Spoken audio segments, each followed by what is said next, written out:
Welcome everyone to the V3 implementation call for December 9th. We're glad that you could be with us this morning. I'm going to go ahead and move down to the agenda.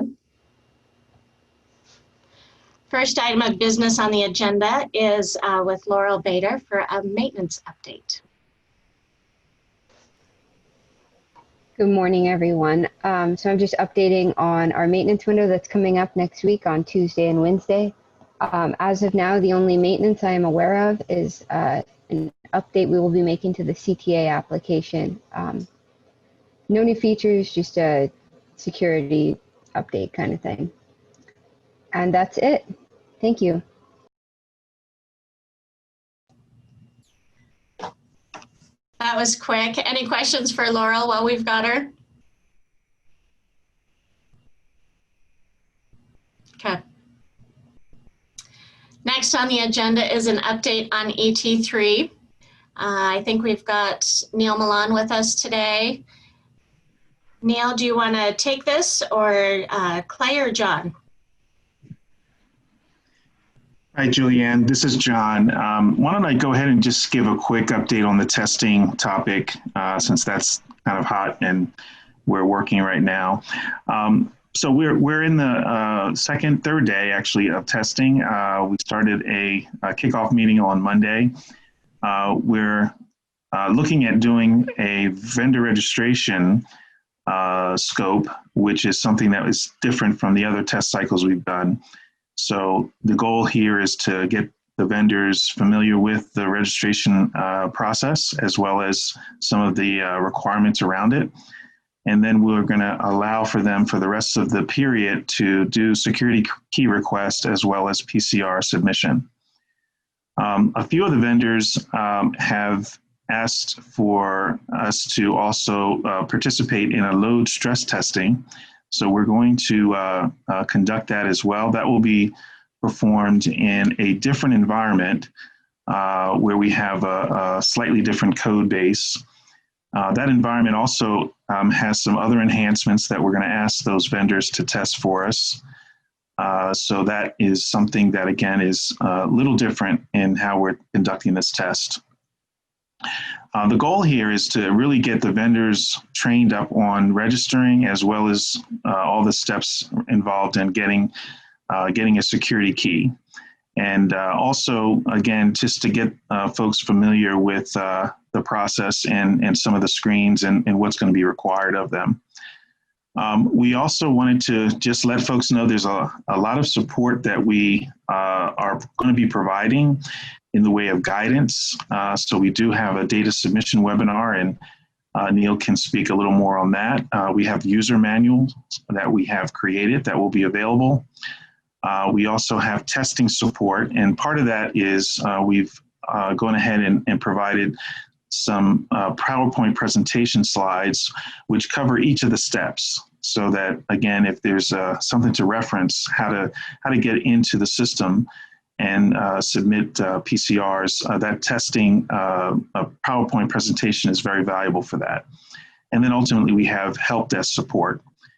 From a person level standpoint, we currently have a help desk where you can go ahead and send any of the questions you have or issues in via email. And we plan to have, after go live, a tier 1 help desk support.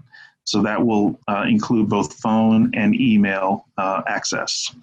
So those will be available to folks as well. Obviously, we've got the Nemesis organization here that has supported us and will be continuing to do that. And then the folks from CMS on the model team side as well, they're prepared as well to support us as well. Other than that, we're lined up to go live, and we don't see that there's going to be any issues or delays. And that's really all I have to report. Hey, Julianne, yeah, this thanks, is Clay. John. Oh, yeah, Neil, sorry, Dr. Mann, go ahead. Oh, no, I was hoping, Neil, I was just going to mention if you might be able to talk a little bit about the a disposition kind of scenario document as well. So thank you, Neil. Sure. Yeah, that was one of the items I'd like to cover and just make a couple of quick announcements. I know the participants for ET3 who have been selected for participation are aware of a billing and payment webinar that's actually occurring in about an hour. So the vendors might not be aware of that, and I'll take that back as we just need to be better about some proactive communications with our vendors. As soon as I'm done speaking in the chat, I will post a link to register for this webinar. The registration should be open up until the webinar actually starts at noon Eastern. So that may be of interest as well to the vendors, and we're certainly working on getting you all access to one of the EP3 sites that has fact sheets, for example, like billing and payment, accessible for you all once we get that rolled out in hopefully a couple weeks at most.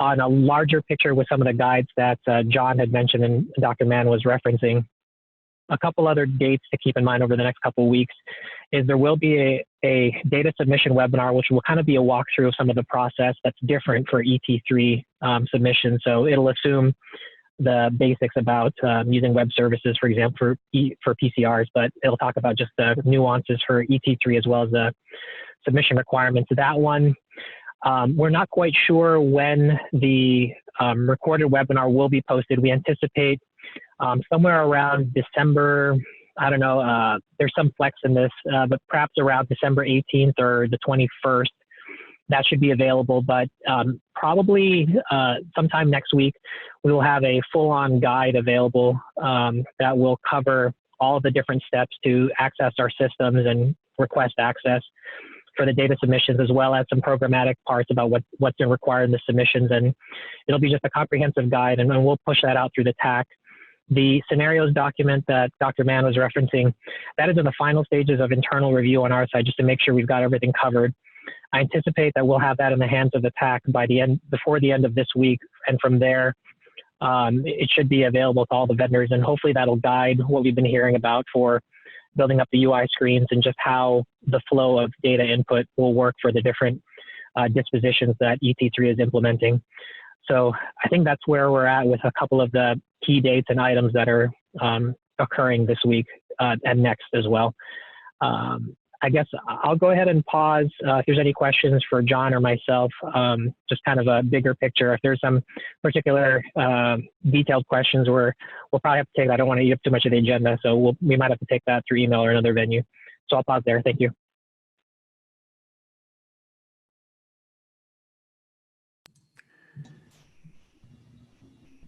And Neil, this is Clay. Thank you. That was a great update. Appreciate that. With this billing webinar starting at 10, most of the vendors, of course, will be on the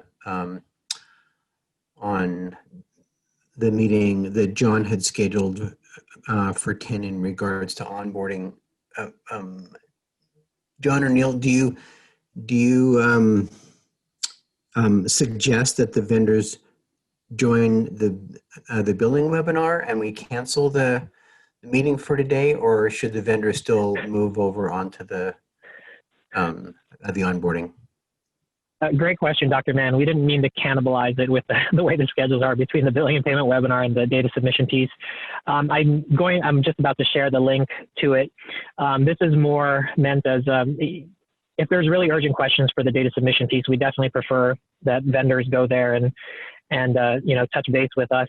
But if there's other individuals in the organization, or if the testing has gone fine, certainly the billing and payment webinar is another good option for them. The schedule just shook out kind of funny between the two events, but ultimately, you've got a couple options. If there's really urgent needs on either end, you've got a couple options on whether the billing and payment webinar is the priority for a vendor versus, our data submission testing. So, I didn't mean to cannibalize it, but it's really just making options available. And John, it will certainly carry on with the data submission check-in today. Yeah, absolutely. If folks feel that they should learn something over at the billing and payment side, feel free to go there. I won't take it personally. And we'll carry on. And obviously, we're going to have 12 noon calls every day leading up to the end of this test cycle. So we'll get a chance to, support you in the way you need.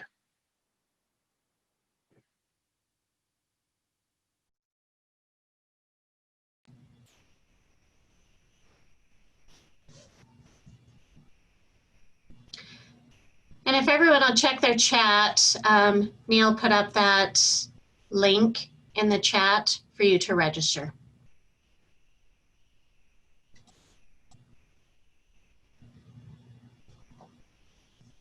Any other questions for John or Neil while we have them?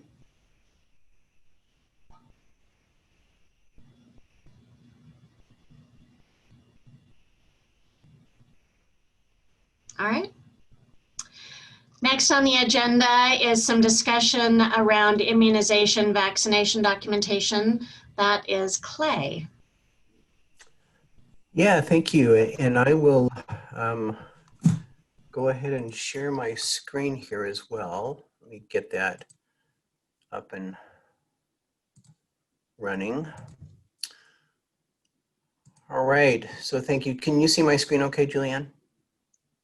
Okay, great. Yeah, thank you, everyone. I want to just cover a couple of quick issues here. So as folks probably know, at probably the state levels and clearly at the federal level, there has been continued discussion about whether and how EMS will participate in community vaccination for COVID-19.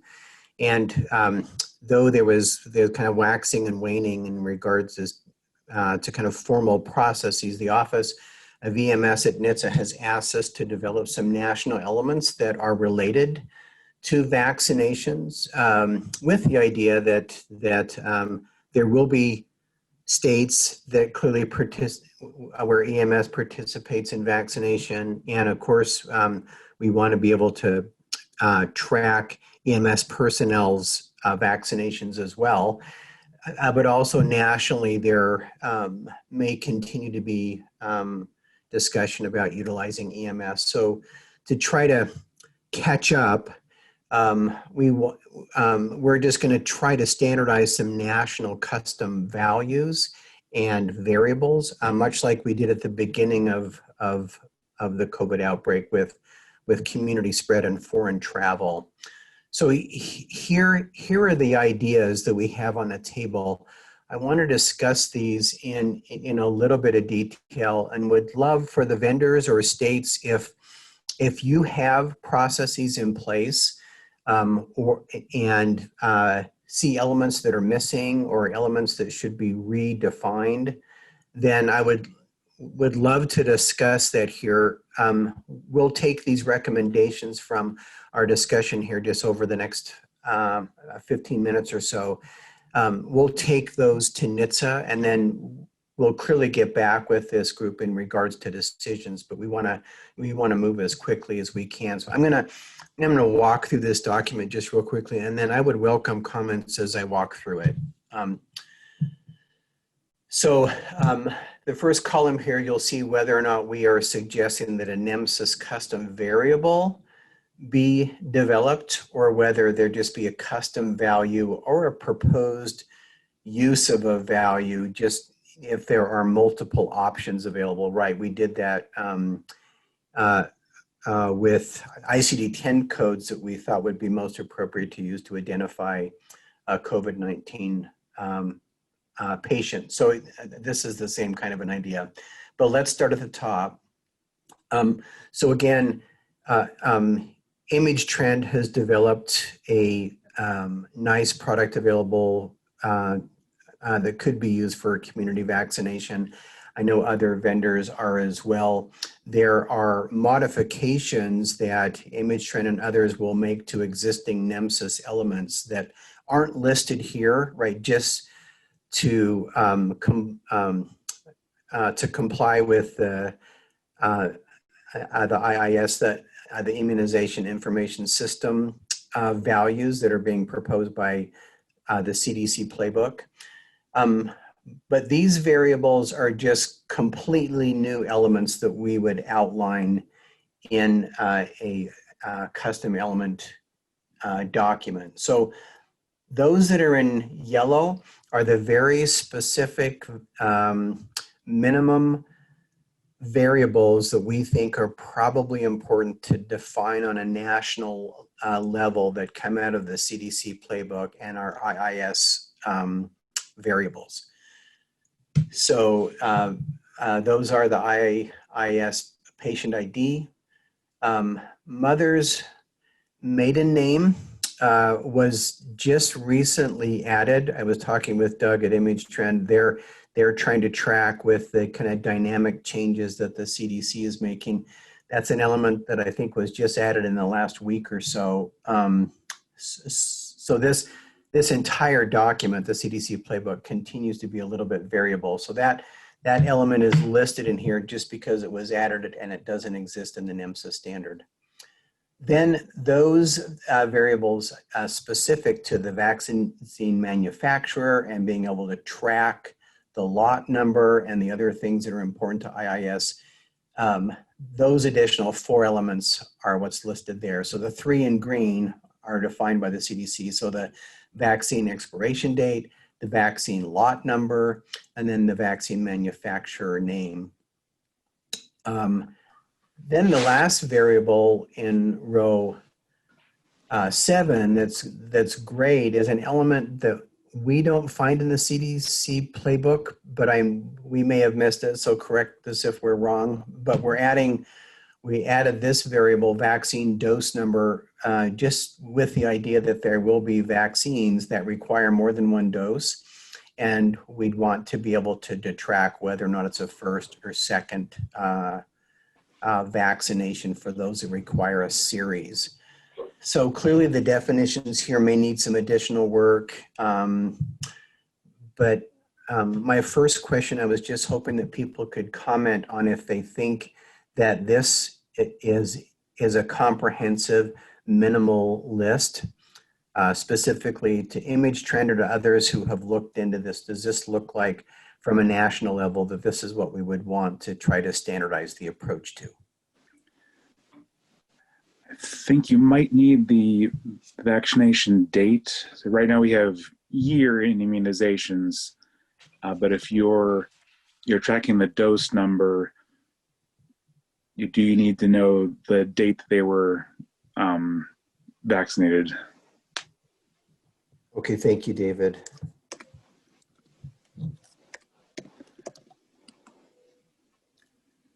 Clay, this is Josh. I think for just understanding things, it might be helpful to see all of the NMSA standard elements that map up to IIS elements. So patient's first and last name, date of birth, etc.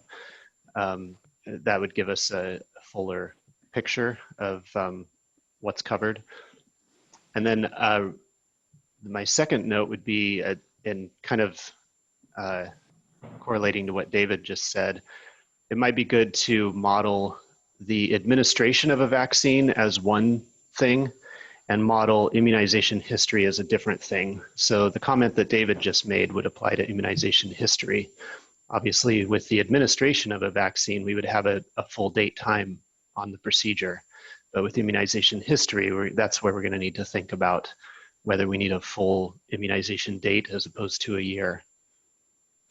Oh, Josh, okay, so what you're saying is maybe have a clear distinction in our documentation between elements that are specific to like a community vaccination program and those changes that are made to represent a provider's vaccination history or the history of a patient after they've been vaccinated? Is that what you're saying?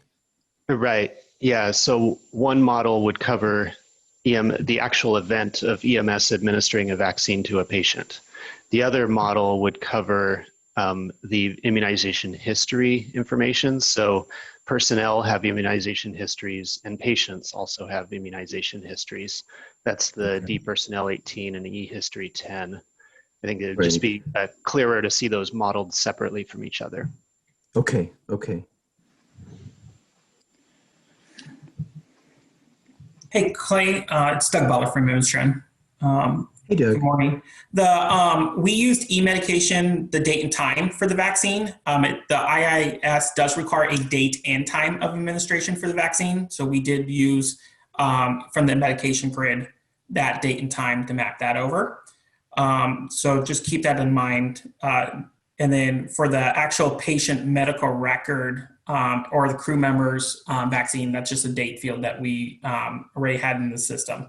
So if you are sending this to the IIS, state, or the CDC, you will need date and time. So that is why we did use the medication grid. Yeah, thanks, Doug. And you've been very helpful providing us kind of the schema that you were using. That was incredibly helpful. And that speaks a little bit to Josh's first comment too about kind of indicating the additional NEMSIS elements that mapped for use for vaccines. And Doug's bringing up a good point about eMed's date time. But there are many others, right? And there's some modifications, for example, to ethnicity, I think that you had to make, Doug. Correct. Yeah, they do require, IIS requires that to be separated out into two elements. But NEMSIS does address both of those in a single field. So we just mapped it out on our back end, but that was a challenge that others may face, is that they are looking for two different elements that we broke out from the traditional NEMSIS element from one. Yeah. So how deeply we go into kind of mapping all those. We'll work on that, Doug, and we appreciate your willingness to work with us. We'll get back with you on that. It's a good comment that Josh makes. Clearly, there's a number of modifications that were needed to be made to NEMSIS elements to perfectly mesh to IIS, and so we'll need to work through that. So thank you for that. And Clay, just one last thing, the row number 9 of your spreadsheet, Imatrin did not use the dispatch reason. We used eResponse 05 type of service requested for the vaccination. So we're personally not using the dispatch reason. Our goal was to keep the form down to under 1 minute and 30 seconds, knowing that there'll be thousands of people being administered. So we did not use the dispatch reason in our personal system, just a comment. Yeah, thank you. And we'll get to that in just a moment. Yeah, thank you for bringing that up. That's the one that's probably the least kind of firm. So I appreciate you bringing that up. First, any other comments related to the variables that we would be adding that are associated with the actual vaccinations completed by EMS? Question whether in the future, does NEMSIS have any plans to track controlled substances? Because this is the same structure that you use to report those. Oh, no, David, there hadn't been any discussions that I know of regarding that. Okay, so like lot number, expiration date, manufacturer, those are all, they're captured for controlled substances in general, and they used those in this vaccination module on the CDC as well. Oh, okay, that's good to know. So wondering if so would you implement this as just vaccinations or something that could be reused for controlled substances down the line? Yeah, I'll bring that back to NHTSA, David. I hadn't thought about that, nor had I heard anyone else mention that until now. So let me kind of get buy-in, right? I've got approval to move forward with custom elements associated with vaccinations, not controlled substances. So I'll take that back as a comment and see what they have to share. So IS patient ID, I wonder if that would be an external report ID, outcome, I think, something. Oh yeah, perhaps Doug can speak to it. Doug, what did you decide to do with the IIS? We did external, so we did the external number, so we put it in that table. And then the 3 vaccine questions we did put in, we put inside our medication. So we put in the e-medication grid to be consistent. And then the patient name we did put inside, the maiden name we put in the patient demographics file or system or patient demographics section. So we tried grouping things where people would document consistently instead of making its own data set. Yeah, Doug, so let me just rephrase. So thank you. So row 2, the IIS patient ID, you just put that in the e-outcomes Correct. existing variable, but rows 3 through 6, even perhaps 3 through 7, those were new elements that were put in the different grids, right? E-medication Yep. grid or the e-patient grid, right? Yep, we decided not to build its own vaccine data set internally at Imatrend just because we wanted to keep that kind of familiarity with how people documented. So we added it to the e-medication and then the patient section. Okay, okay, makes sense, yeah. Yeah, could you add to this table that some of these are linked to existing NEMSIS items and groupings? Because I didn't know that the vaccination was going under medications when I read this.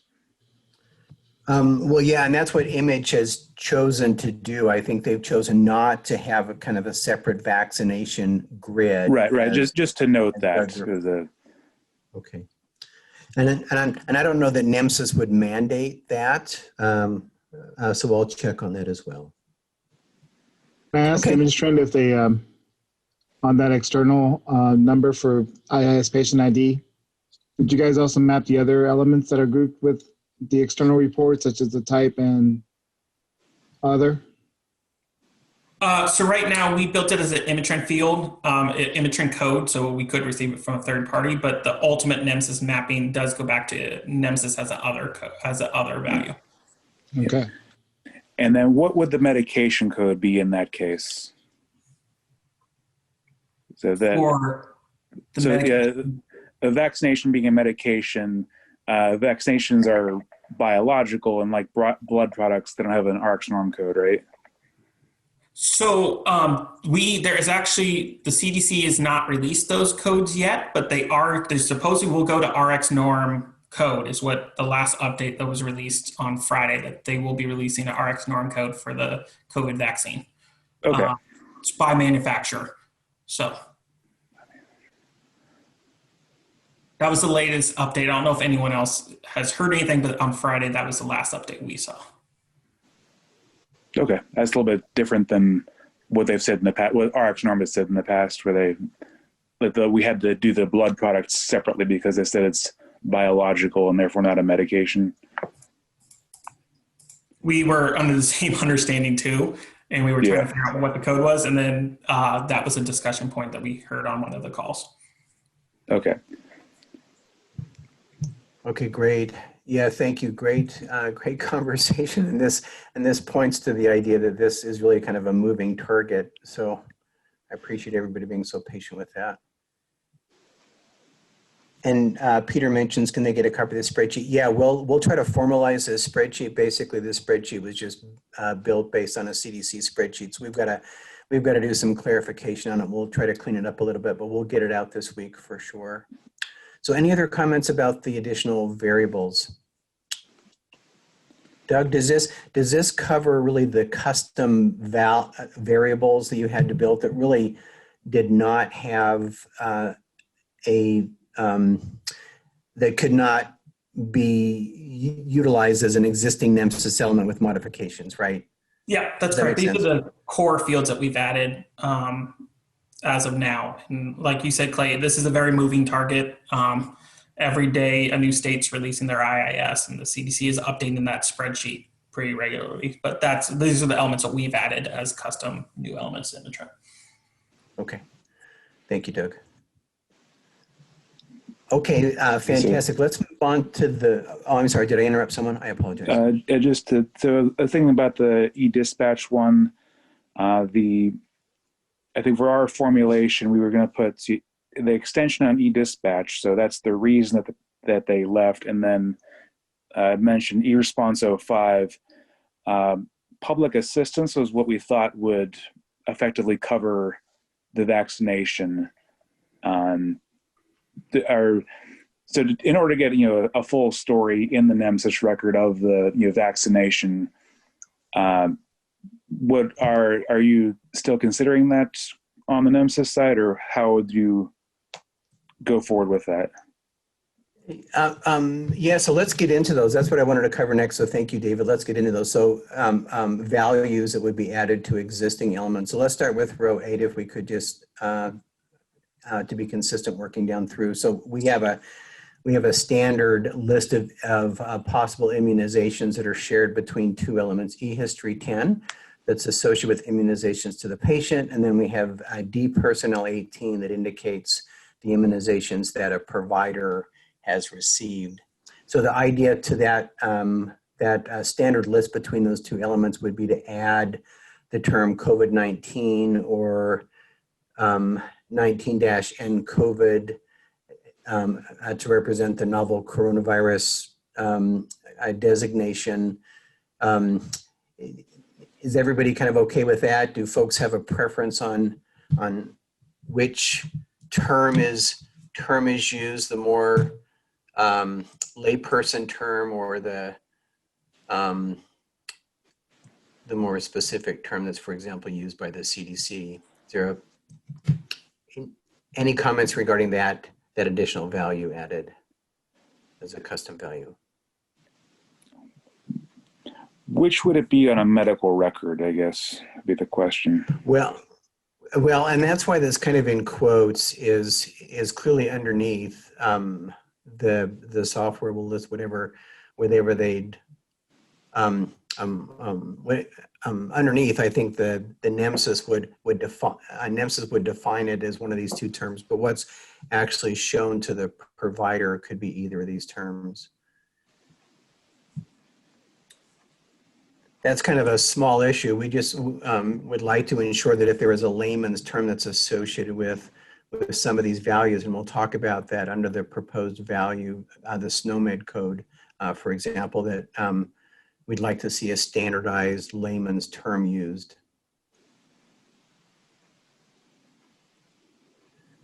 So if there's no preference, that's fine. I just wanted to bring that up as an idea if there was a concern for that. Clay, this is Steve with Code Red. Those two, COVID-19 or 2019 nCoV, those are pretty much specific to this particular strain of virus. Are new values going to be added with each new strain that comes out? Yeah, that's a great question. And if you look, so we can, we can look at that too. I'm just, for example, bringing up the current terms, and I'll pass this over. Right, so we kind of did this with influenza a little bit, right? You can see the codes here. We have influenza H1N1, which of course was a very specific strain that was very menacing, much like COVID. But then we've got influenza other, we've got influenza seasonal. Yeah, I don't know. I agree with you, right? I mean, the feeling that we're kind of hearing is that this is going to be an every year issue that we're going to need to deal with, but that of course remains to be seen as well, right? So the first term is more generic, perhaps. Yeah, I don't know. We may need to change this in the future, but we've been a little bit more specific with influenza in the past. This is Anne in Arizona, and I kind of put the same comment in the chat. I like COVID-19 because I do think, if it comes back every year, if it's still COVID-19, they'll call it COVID-19. If it turns out to be another novel coronavirus, such as SARS or MERS, or God forbid, a different one from that, I think they would name it something else if it's completely still coronavirus, but genetically different enough. So. Okay, thank you, Ann. Yeah, that's helpful. Thank you, Ann. Other comments? I want to keep us walking through these pretty quickly. Okay, all right, let's go to this idea of being able to identify a vaccination has occurred, right? So the idea here was to add an eDispatch 01 code, or there's also eResponse 05. It could clearly go in there as well. do folks feel like there needs to be a custom value that specifically indicates that a public vaccination has occurred? I'll just start with that.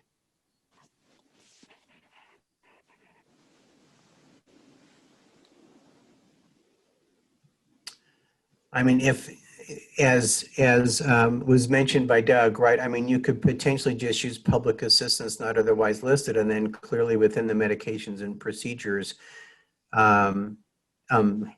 area, you'd know that a vaccination was given. Is this something we want to try to standardize across the country?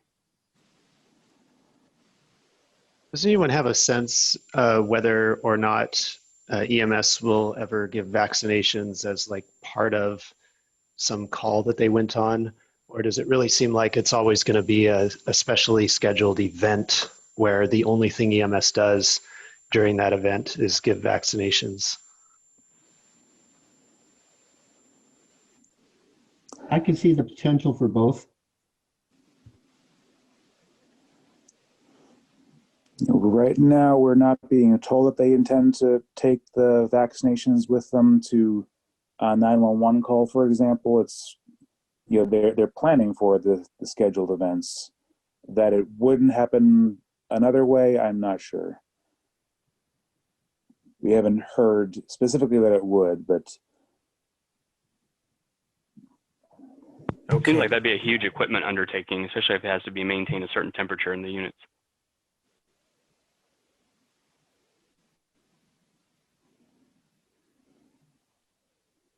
Yeah, good thoughts. This is the one that was a little bit tentative when we were discussing this with the Office of EMS, and it's so we'll take back these comments. Maybe this does remain tentative as to whether it's important to add. I know with 3.5, there's quite a few more types of service requested. Is there anything in there that would line up with this that, you know, if you do add something to cover it, that we could just line it up that way? So in the future, it might. Yeah, Jen, that's a great idea. I'll look at that. Yeah, I was looking through the list, and it really just kind of seems like public assistance is probably the only value in 3.5 that really matches, unless you start to consider these to be mobile integrated healthcare encounters. That's the other one.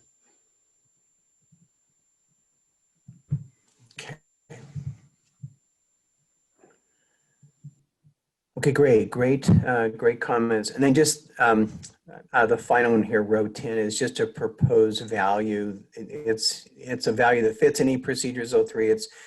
It's a SNOMED code. Again, I think the idea is just to perhaps try to standardize the presentation of the term. The code has a pretty complex value label associated with it. So we're, I think, going to propose that it just be listed as COVID-19 vaccination. But would want that to match what's going to be in E-History 10 or E-Personnel 18 or D-Personnel 18. And could you pull up E-Dispatch 01 on the data dictionary there, Clay, please? Yeah, you betcha.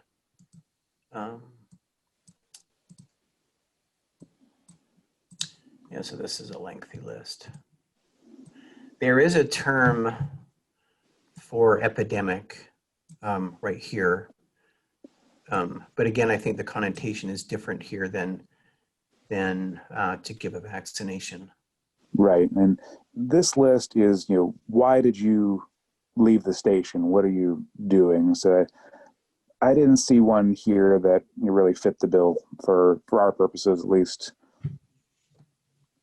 Right. Yeah, I agree.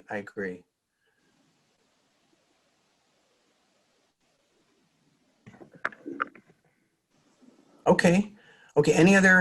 Any other comments regarding these elements? Any other thoughts that have crossed folks' minds? Yeah, Clay, this is Scott from Colorado. I'm stepping in for Amber today. You know, I thought the 5 that were highlighted were really good selections. For 8, 9, and 10 for those rows, I wondered really what the benefit of even adding those were. If those top 5 can already classify that the patient was given, administration of COVID just by having that IIS patient identifier. So can you explain, I guess, why we need those additional 3? Yeah, no, Scott, it's a great question. And of course, D-Personnel 18 will want to add COVID-19 just so we can document that the provider has been vaccinated. And then down the line, right as we move past the community vaccinations, E-History 10 will probably want to just have a choice there, right? That you can indicate that the person this year has got their COVID shot and their influenza shot, right? If that's what ends up kind of happening. E-Procedures 03 and will be potentially adding an E-Medications 03 code as well. That's just going to be part of being able to indicate that a procedure was done, that was a vaccination, and what was given was the COVID-19 vaccine.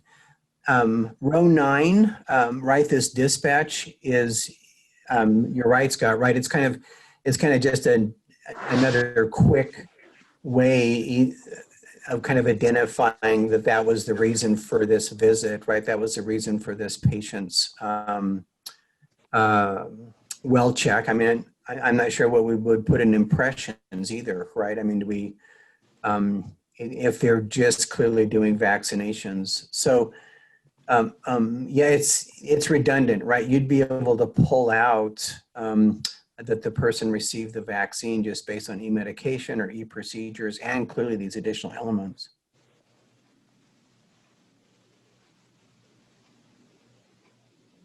I think, Scott, if what you're saying is we wouldn't need to have this in e-medications or e-procedure as well because we have these vaccine event codes. I think we'd probably still want it in e-medications and e-procedures just because that's just the documentation of the actual performance of the procedure. Yeah, no, great points. Yeah, just thought I'd bring it up because, yeah, you see some redundancy and always with, the quality of the data that we can see sometimes that, well, then you're left with decisions about, okay, do I, provide a number based on how many counts where e-history was recorded or, things like that. Yeah. Whereas, I mean, I'd anticipate like a nice clean data set where I could say all the IIS patient IDs is my denominator, and I can work from that. But no, I certainly see the value in adding those, especially to know about, the crew and all that. So. Yeah, no, good comments, Scott. I think it's great comments. Yeah. We clearly don't want to make this redundant. All right, thank you. I apologize. I'm going to cut it there just because we want to be able to have the vendors get to their ET3 call. We have 15 more minutes and we've got some important things to cover. But if you have other comments, please add them to the chat or also please feel free to just contact me through email or on the phone. I'd love to have further conversations if it would help kind of clarify some of this work. And we'll keep this group closely in touch with any kind of decisions that are made in regards to this. We'll circle back to this for sure. So I'll turn this back over to you, Julianne. All right, sounds good. Thank you. I'll pull up the agenda, but next on the list, we'll let Josh go ahead and get started. We've got 3.5 to 3.4 translation update. And then we did add, all right, let's share. I'll bring back up the agenda. We did add a couple of items just for quick awareness. Josh will speak for just a minute after the translation update. He'll speak for just a minute on defined lists format. And then we did down here as well, we added a really quick statement or comment that we wanted to talk about on the NTDB. So Josh, I'll go ahead and turn it over to you. Okay, thanks, Julianne. I'm going to go ahead and switch over the screen sharing here. Get the right one. There we go. Okay. So a couple weeks ago, we announced an update to the translation tools from 3.4 to 3.5, just to take care of some bugs that were reported. And now today we announced an update to the 3.5 to 3.4 translation tools to also address some bugs that we found. They have been updated in the Git repository. I don't know that they've quite synced up on the website yet. Let me just take a quick look here. Oh yes, they are synced up on the website now as well. Okay, so I'm just gonna go to the Git repository to kind of show you a summary of the bug fixes and changes. I'm just gonna go to the commit history. So it lists out several just bug fixes in the 3.5 to 3.4 translation. If you're in the Git repository, you can browse down through and see the areas where changes were made. The one that I'm going to just highlight will be an improved translation to the version 3.4 edisposition.12, incident patient disposition. And this improvement affects calls where in 3.5, it was recorded as no treatment required, but they transported the patient. So that might have been, for example, a medical transport where the patient didn't need anything during the transport. They were just taking them to some diagnostic procedure or something and then back. Previously, the translation, if there was no care required and they transported, it was mapping to a 3.4 value of no treatment / transport required. And after revisiting that, we decided it would be better to prioritize our handling of the transport as opposed to the no care required. And so we're actually going to map those to patient treated, transported by this EMS unit, so that we are more careful about indicating that a transport actually occurred. So we had to go one way or the other on that one. 3.4 just doesn't have a value to cover transports with no care provided. So that's a change. The rest are all corrections to various codes that just didn't map as intended. So that's the update to the translations. And then as Julianne mentioned, I have a second agenda item that we threw in after the announcement went out, and that is the defined lists.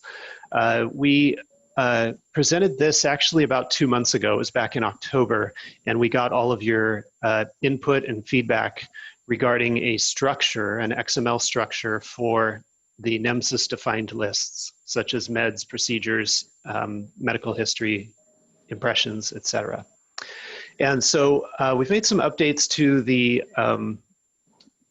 approach, proposed approach based on your feedback. And I'm actually going to scroll down to the sample to highlight the changes. So here's the sample XML. And the big change here to the proposed approach is the previous sample XML, we had pretty heavy use of attributes, and it was requested that we lean more towards the idea of using elements more as opposed to attributes. So we've kept dates as attributes because they're modeled that way in other places of NEMSIS, such as when a demographic data file was created and things like that. But otherwise changed it to more of an element structure. So we have a header that contains the kind of the metadata about this list, and then the codes section that contain an entry for each of the codes that's on the list. A couple other small changes, like listing the source vocabulary for this list and a URL reference to that vocabulary, some things like that.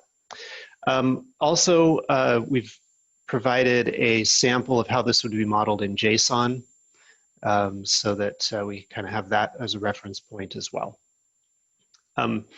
So I know we don't have a ton of time this morning, but did want to see if there's some initial reactions to the changes we've made to this proposal, and also recommendations or requests from all of you in regards to kind of next steps for vetting this proposal and kind of taking care of all the dotting the I's and crossing the T's, I guess, before we move forward with any implementations.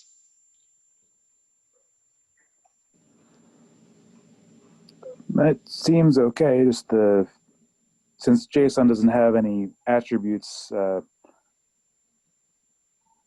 they're not quite the same in that case. Why not make them the same? But yeah, we can take those models. Okay.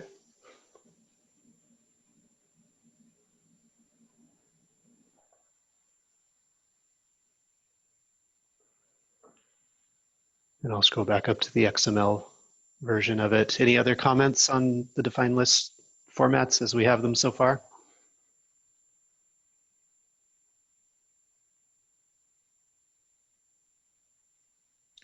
Will the dates be the same on the different elements, or are they going to be? Can they be different? They can be different. The date up here will be the time that this file was last generated. So anytime anything gets updated, this date will update. The date in here is going to represent the last date that this particular entry on the list changed or was added.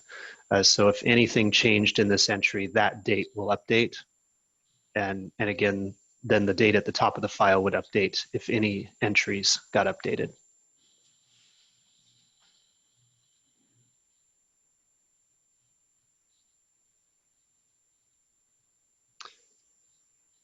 Okay, great. Well, thanks. We'll figure out kind of next steps for vetting everything and moving forward on it. Julianne, I'll send it back to you. All right, sounds good. I want to have Clay go really quick and talk about the NTDB use of UUID. And then I know several of the vendors need to jump off, and Clay and Josh both need to jump off for the ET3 call. And then we'll proceed with the other items. So let me share where we are in the agenda. And Clay, if you'd be willing to talk a little bit on the NTDB. Sure. Yeah, sure. Happy to cover that. So folks, trauma registries, there's a standard called the National Trauma Data Standard that's maintained by the American College of Surgeons. And they're the elements that go into the National Trauma Data Bank, the NTDB.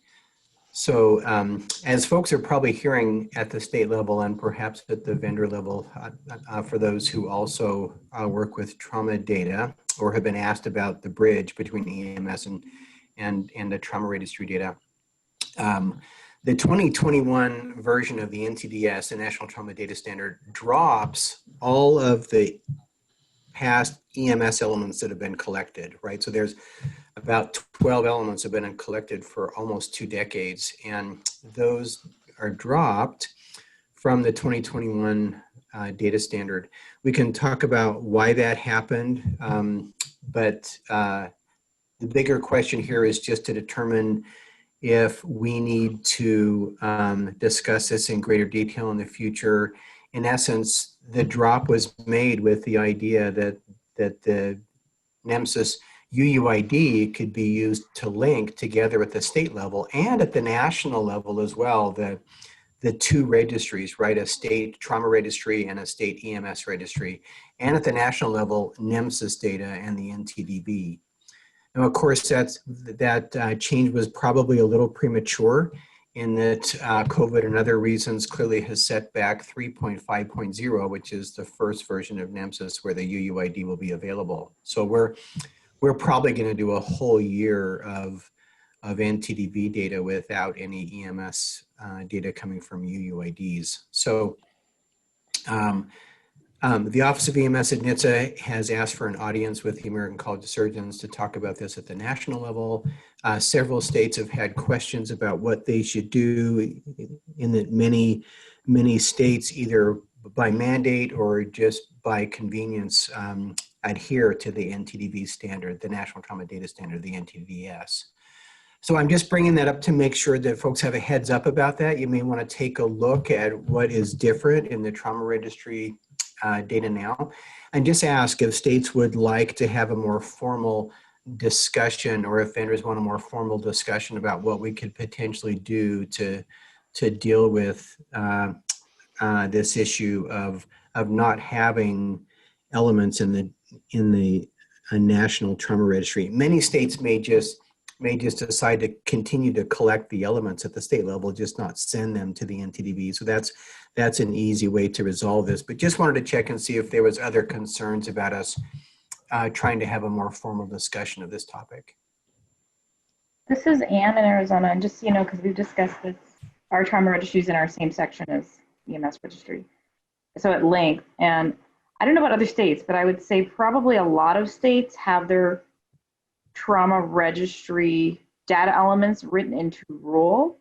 And if that's the case, they're not likely to have a fast process to change those anyway. And so in our rules, for example, we're going to end up still requiring trauma centers to submit or to collect those pre-hospital variables, whether or not NTDB takes them. So yeah, because it's in our rule. Yeah, thanks, Anne.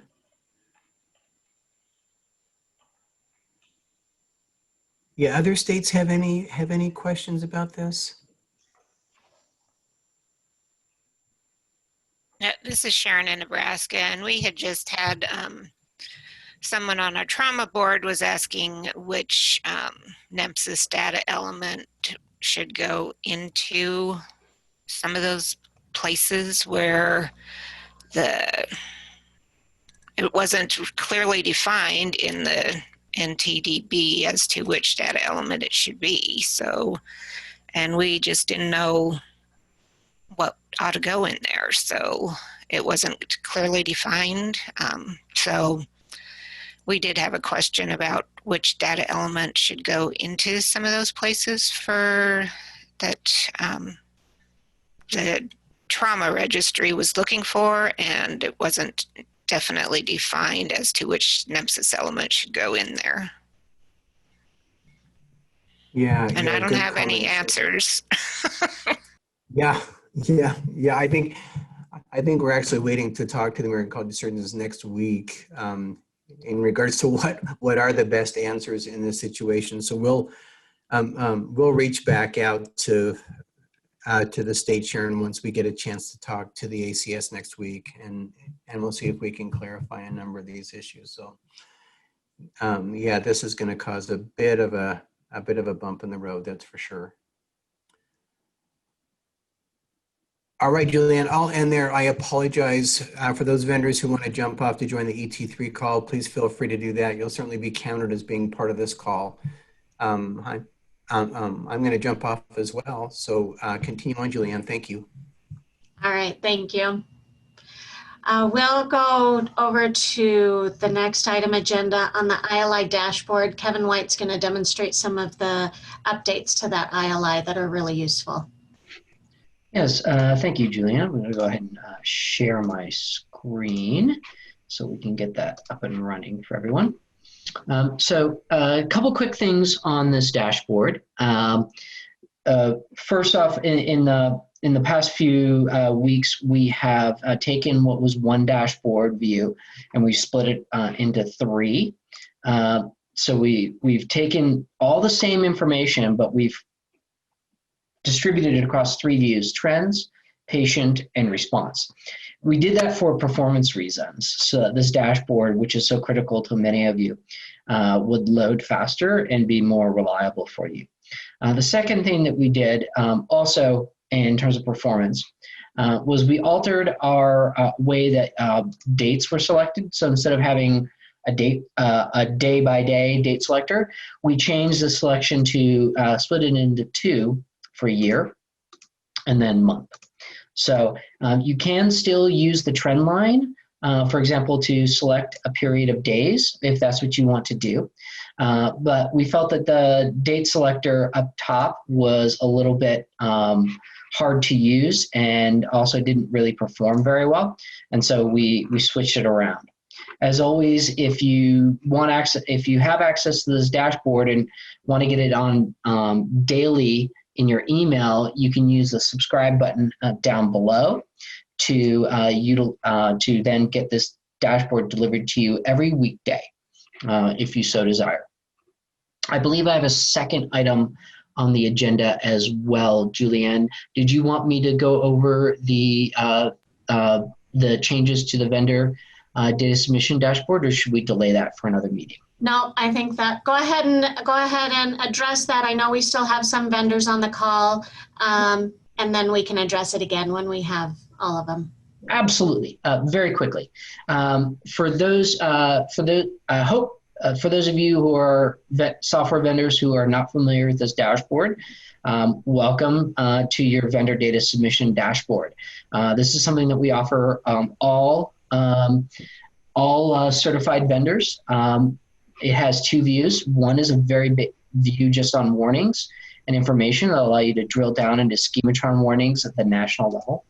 The other view allows you to compare your performance in terms of schematron warnings against other software vendors. So that this view is particularly powerful. It's only available to software vendors. It's one thing that we offer that is exclusive to you as a software vendor.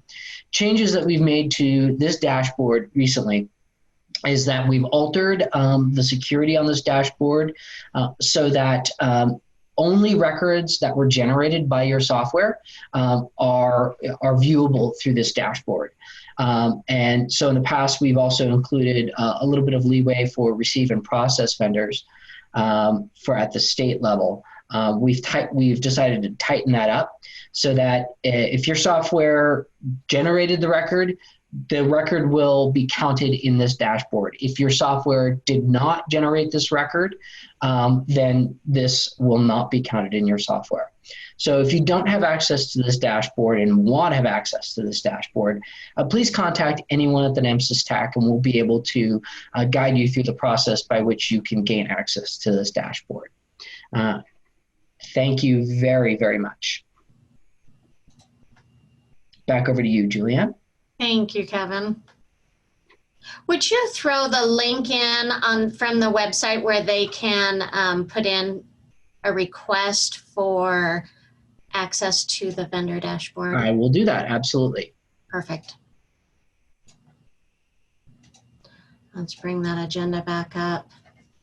So next up is Monet for a few minutes. Monet? Thank you, Julianne. Can you please go ahead and share the NMSIS front page of the website? Sure.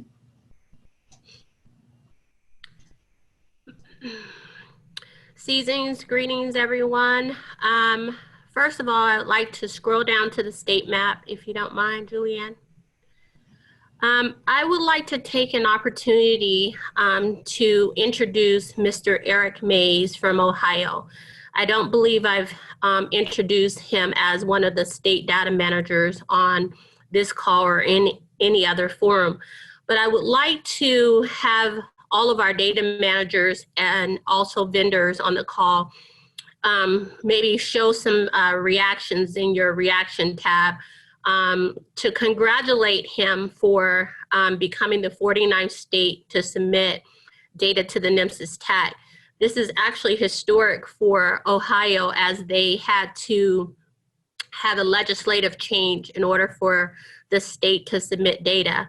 So this is just going to be a huge contribution to the NMSIS data set, as we have some dashboards where we have holes in the data. But again, I wanted to just thank Mr. Eric Mays. I had the opportunity to start working with him maybe a year ago. And it's always a pleasure to work with someone who just gets in there, rolls their sleeves up, and just keeps the train moving. So thank you again, Eric, and your team, Ms. Banu, who's also on the call, for your hard work to get your data into the national repository.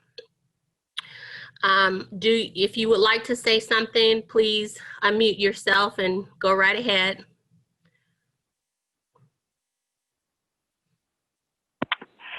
We're just happy to finally be able to contribute to the data set. Thank you. Thank you so much. Okay, Julianne, can you also now scroll up to the site where we have the, right here, this is what I want to show. So everyone, we're at that time of the year when we're closing out the 2020 calendar year. And In the past, when we were collecting version 2 data, I would practically have to call everyone and say, it's time to get your quarter 1, quarter 2, quarter 3, and 4 data into the NMSIS repository. Well, now you can see we currently have 44.7 million activations in the warehouse. This is based on unit notified by dispatch date. And that data is coming in within 7 minutes. We still have about 53.8 million records that's been submitted based on submission date. So we would like to try and close out the 2020 public research data set by February 1st is our goal, our target goal date. And we're just, first of all, thanking you for your efforts to get this much data in, especially in this critical, crazy year of 2020 that we've all experienced. So we just want to give that extra push to try and get all the data in. You know, this data is extremely valuable at this time to many federal agencies as well as researchers across the nation who are tracking things like influenza-like illnesses, substance abuse, drunk driving accidents, a plethora of other issues. So if you have any questions about the closure date or if you need extra time, please don't hesitate to reach out to us. We just want to set a date for now to see if we can get as much data in as possible before we close that public research data set. Are there any questions? Okay, thank you so much. If you have questions, send us an email and we'll get back to you as soon as possible. I'm turning the time back over to you, Julianne. All right, thank you, Monet. And we know that there are a couple of states that allow a longer time frame for submission of data. So we're aware of a couple of states that will need a little bit of an extension past that February 1st, but that's the target date. Last item on the agenda for today is just a call for ideas for 2021 trainings. We're developing the training calendar for next year, and we just want to make sure that we are offering items that are of value to our state partners, to researchers, and to our vendor partners. So if there are things that you would find valuable to have for a training, we are open to all those suggestions. You're welcome to put them in the chat here, or even just to shoot one of us an email.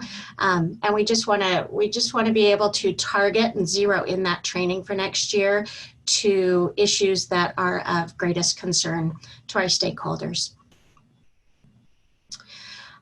Next on the list is items from the Office of EMS. Eric is not with us today, so we're going to table that for next week. Open forum. Are there any questions, concerns, comments that any of you would like to bring up during this time? All right. Holiday schedule for the Technical Assistance Center. We're closed a few days, end of December and January 1st. Our compliance department is still taking appointments if you are needing to do vendor compliance testing. That's still available. And then our list of meetings for the rest of the year and then starting next year. And the V3 implementation calls are always on the 2nd and 4th Wednesdays of the month, so you can throw those in your calendar for a reminder. Our next meeting is December 23rd. We will shoot for a short meeting, and even sometimes with our best efforts, depending on the topic, sometimes they go a little bit longer than we intend, but we won't have a whole ton of stuff on the next V3 call to be respectful of that holiday season. Thank you so much. We appreciate you guys being here with us today, taking time out of your busy schedules. We really appreciate that. And thanks for your comments and suggestions as well. All right, I think we're good. Everybody have a good day today. Thanks.